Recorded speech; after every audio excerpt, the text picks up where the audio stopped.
Oh, that's the doctor. My son pointed to an important person in today's wedding. It was my friend and the bride. I am puzzled, not understanding what my son meant.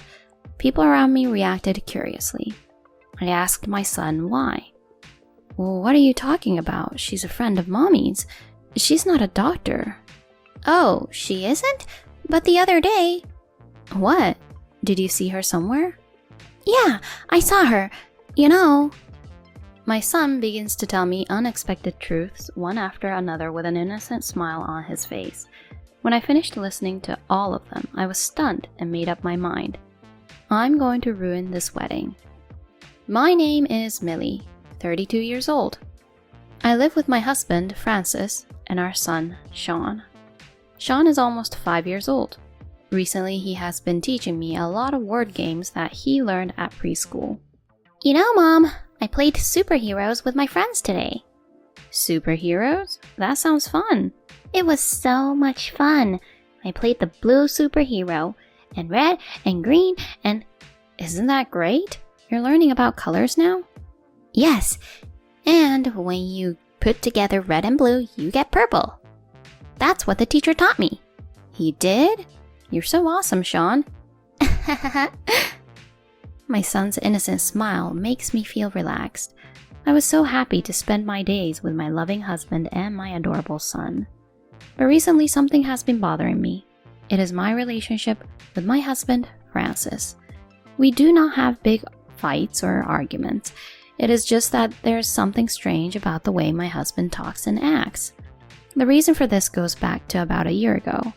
My husband, who had always returned home on time, suddenly started coming home late. When I asked him why, he just said it was because he was working overtime and he started coming home later and later at 8, 9, and then 11 p.m. By the time 6 months had passed, he sometimes came home in the middle of the night.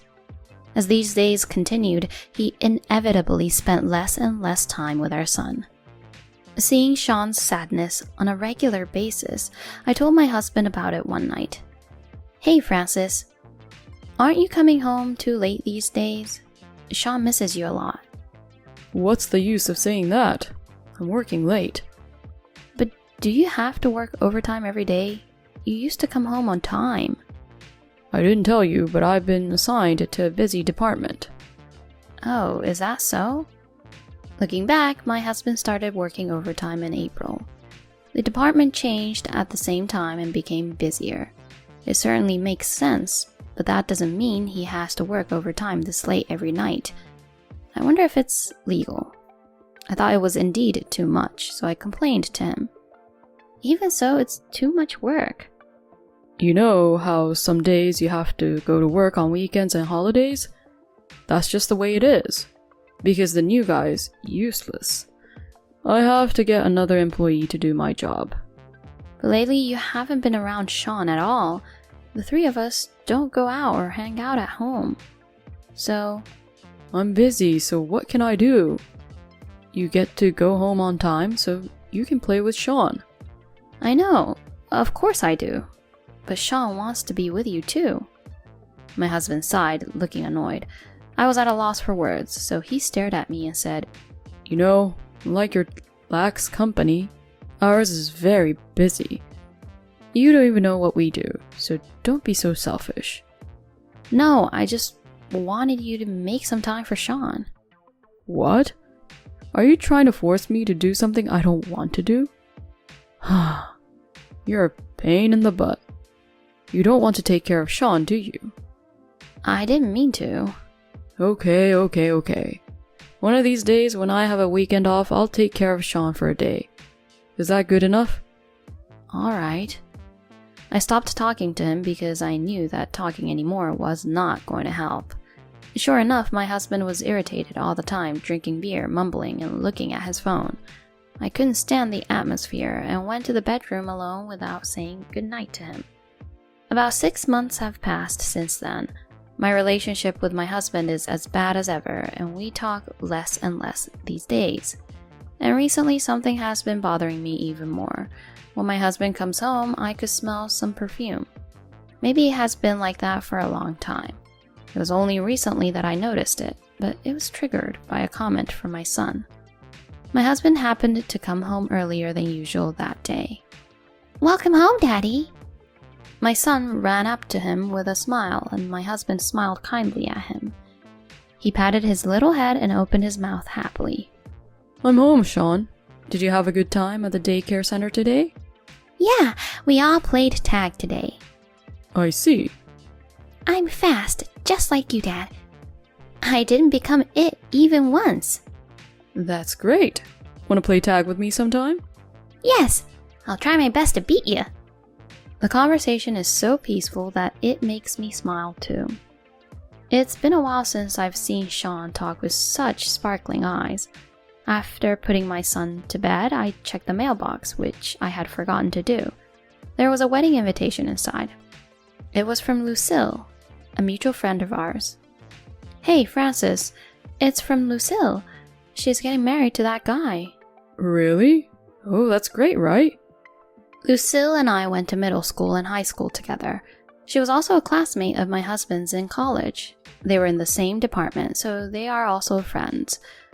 When my son was young, we used to meet together, but recently I sometimes leave my son with my parents and have dinner with Lucille and my husband. The last time we met was about half a year ago when she said happily, "You know, my boyfriend proposed to me.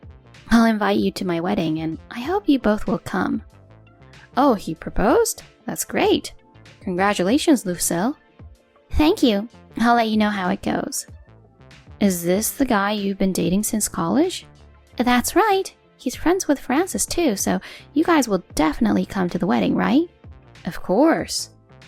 Lucille's fiancé is from the same college as her and my husband. The three of us hung out together in college, and my husband has seen them several times since we got married.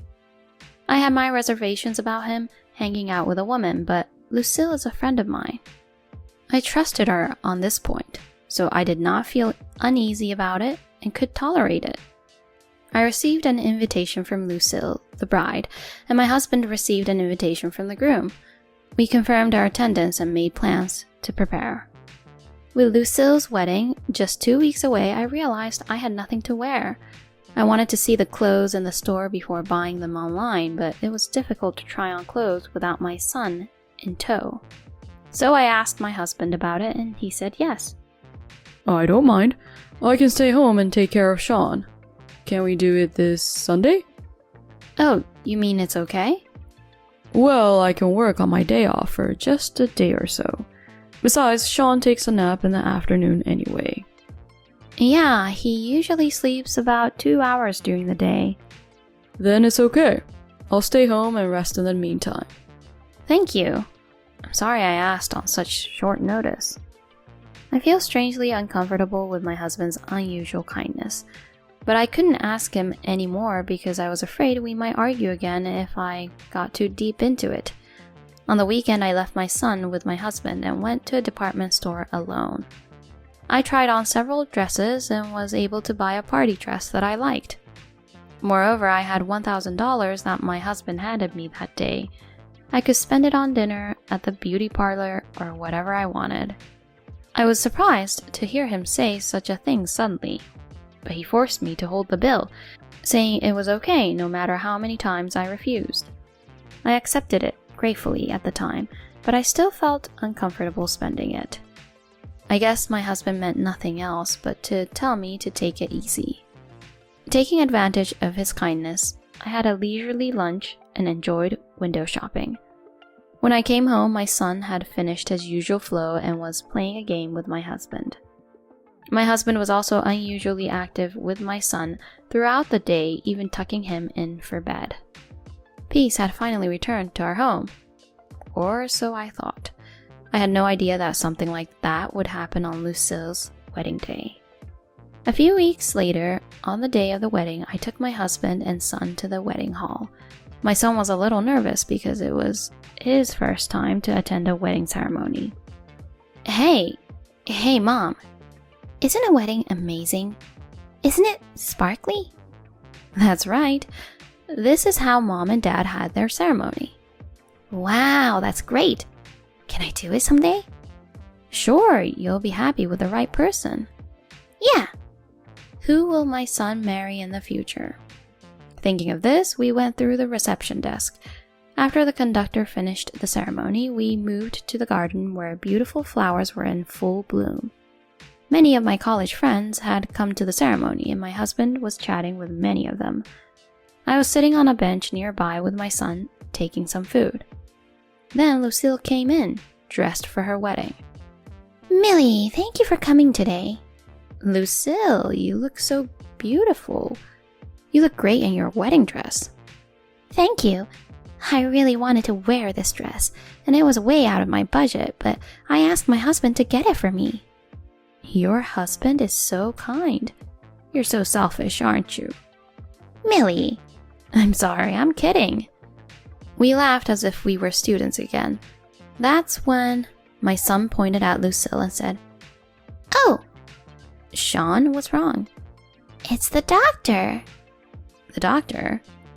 "Yeah, hey, is Daddy healed?" My son pointed to the bride, Lucille.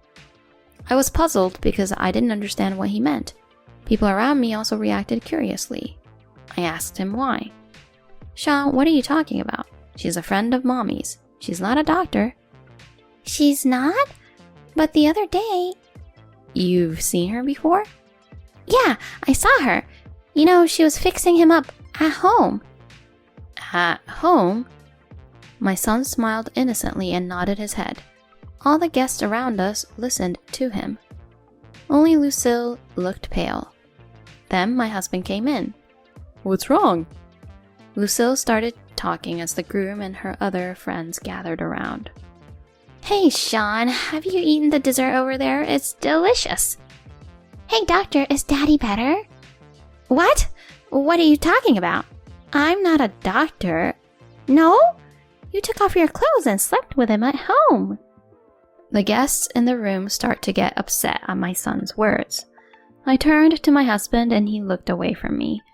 At that moment, I knew what was going on. I could feel my emotions freezing over. Oh, so that's what happened. I knew something was wrong, but I knew there was more to it. He took advantage of a college friend of mine and did it without my knowledge. I'll never forgive him. I'm going to ruin this wedding. "Lucille, what the hell is going on?" I asked quietly, and Lucille turned pale and her face scrunched up. "I don't know what he means either. What is Sean talking about?" "If you believe Sean's story, you slept with Francis in our house with your clothes off? Is that true?" "Well, no, that can't be true. Sean was supposed to be sleeping in the first place." "Oh, he was supposed to be sleeping? Does that mean Sean was taking a nap? How do you know that?" Then all the dots were finally connected. Perhaps Lucille had come to our house when I was shopping at the department store, and my husband had originally planned to invite her over. I wanted to keep me out of the house as long as possible. So he generously gave me $1,000 so that I would come home late. While I was trembling with anger, the groom turned red and questioned Lucille. "Hey, what was that supposed to mean? You and Francis?" "No, it's a misunderstanding. The kid's lying." "Why would a child lie to us? First of all, you're visibly upset, and that says it all." "Don't judge me. I'm not having an affair." "Enough. Cancel the ceremony. I will get the facts straight from you and Francis." "Oh no." The guests were in an uproar, and I noticed that my husband was gone. I looked around and saw him trying to sneak away. "Wait, you think you can get away?" "Let go of me. It's not my fault. It was Lucille who asked me out." "It doesn't matter. It's what you did that's the problem. I'm gonna make you tell me everything, okay?" "No, please. Forgive me." I grabbed my husband's arm, who was half crying, and dragged him to where everybody was. Meanwhile, he's saying things like, "Forgive me, I won't do it again." I said to him coldly, "That's enough. Don't humiliate me by resisting any longer. How could Sean lie? I know you've been cheating on me. Admit it and apologize." "It's not like that. I didn't mean..." "Stop lying. That's the end of you. Stop mocking us. I'll never forgive scum like you. I've never been so angry at him. My husband turned pale and slumped down. The wedding was called off and my husband and Lucille were interrogated. My husband confessed to the affair on the spot as if he thought he couldn't hide it any longer. Lucille tried to cover it up until the end, but when we checked her cell phone, we found a number of suspicious conversations between the two of them. Apparently, their relationship had been going on for a long time. However, it was only in the past year that they began to see each other frequently. All the overtime and working on holidays was a lie to go see Lucille. I was furious, and the groom was furious as well, and the scene was a hellscape. It was just ridiculous to see my husband and Lucille just keeping on apologizing to us. Later that day, I hired a lawyer and filed a claim for alimony against Francis and Lucille. I also completed the divorce proceedings at the same time and made them pay the alimony in a lump sum. Francis was also charged alimony by the groom and finally had to take on debt. Lucille's parents were furious with her, and she could not remarry Francis and is now living with her parents. This is all a karmic retribution, a punishment well deserved by them. I hope they will reflect on their actions and learn the harshness of society. I, on the other hand, moved to a new house near my office and started living with my son. At first, Sean was confused about his father's absence, but recently he has calmed down. I'm still covering up about the divorce, but one day I will have to tell him the truth. Until that day comes, I will raise my son well. If my son had not pointed out Lucille's medical care at the wedding, I would have been fooled by them for a long time. I will give him lots of love so that he will not have to feel sad.